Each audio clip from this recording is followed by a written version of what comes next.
I went through a breakup, a big one.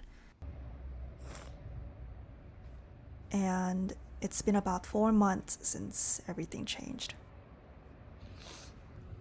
We were together for 3 years. Not everything was bad, and that's what made it harder.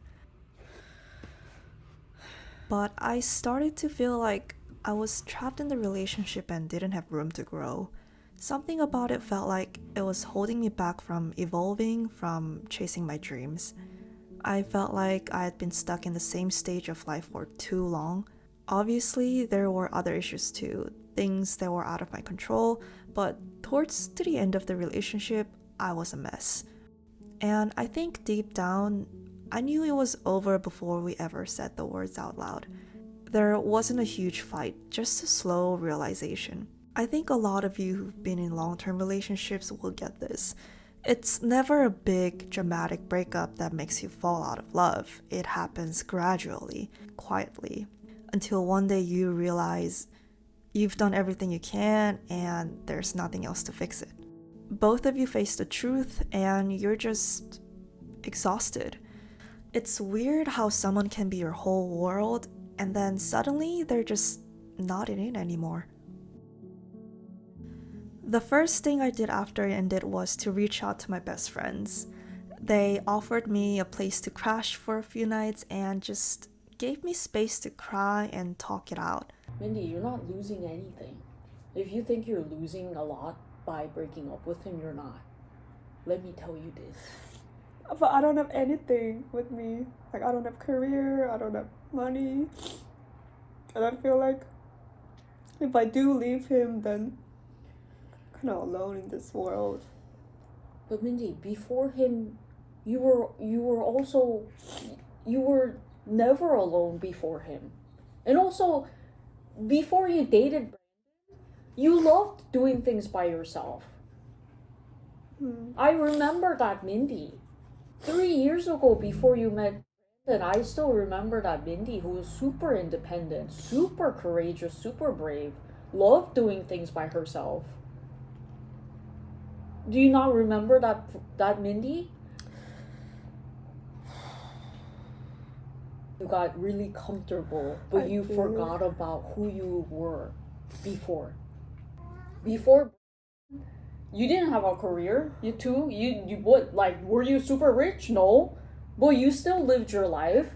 You lived your life so well. When I broke up with Kenny, I also felt the same way of like, oh my God, like, I'm gonna, like, I'm basically, it's like, when I was with Kenny, he felt like the ground that I was standing on. I felt like I had no ground to stand on.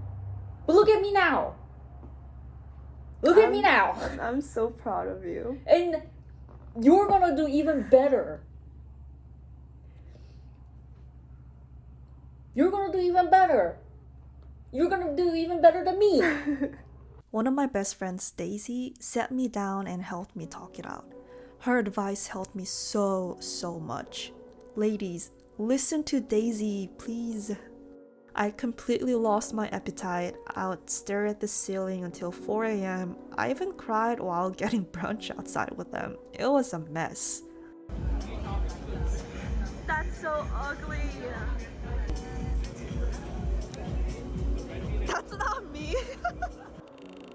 It's embarrassing how many times I replayed old conversations in my head, trying to figure out what I could have done differently.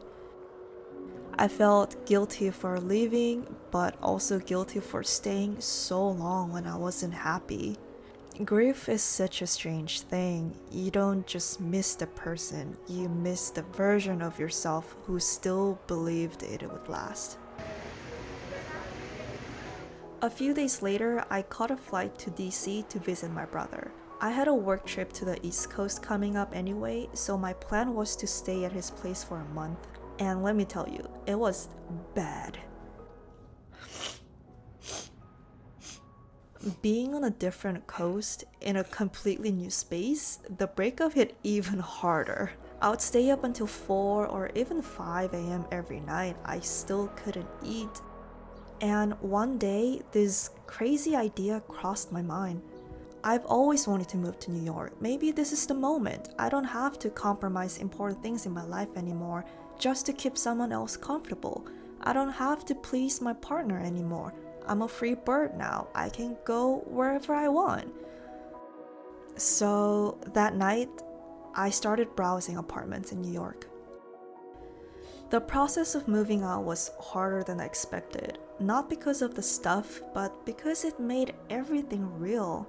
Like, this is actually over. There was this weird moment where I stood in my empty room and just felt numb. I had spent so many nights crying in that space, in that bed, and now it was just silent. Oh my god. It's crazy.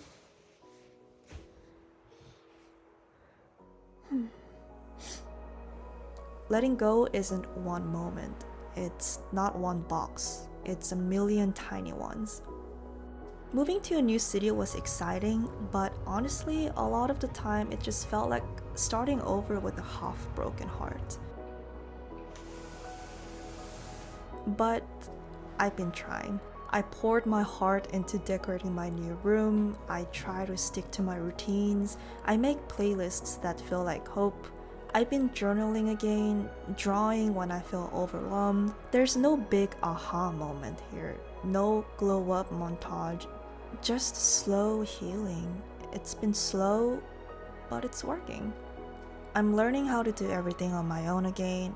I'm becoming myself again.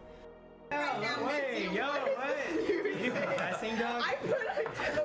You're gonna have to mute that audio. Some days, I still think about my life back in California. All my friends, the memories, the first place I called home in America. So many of my firsts happened there. My first college experience, my first concert night, my first boyfriend, my first job, my first friend group that felt like family. Those 8 years will always be a part of me. Some days, I think about those memories and smile a lot and think, maybe I'm okay. I've learned that missing someone doesn't mean you made the wrong choice. Regardless of how it ended, both of you were in each other's life to grow, try your best, to inspire each other. That's part of your story now. And those beautiful memories you shared, they still matter. And that's when I decided to start this channel. Finally made a channel. It's a big step. To document my healing journey and hopefully support someone else going through something similar. If you're going through this too, I'm sending you love. Seriously, be kind to yourself, let it be messy, let it take time. And if you ever need a space to feel less alone, this is what Self Kind Club is for. I'm not healed, but I'm healing, and that's more than enough. And I think this is all part of also knowing yourself too.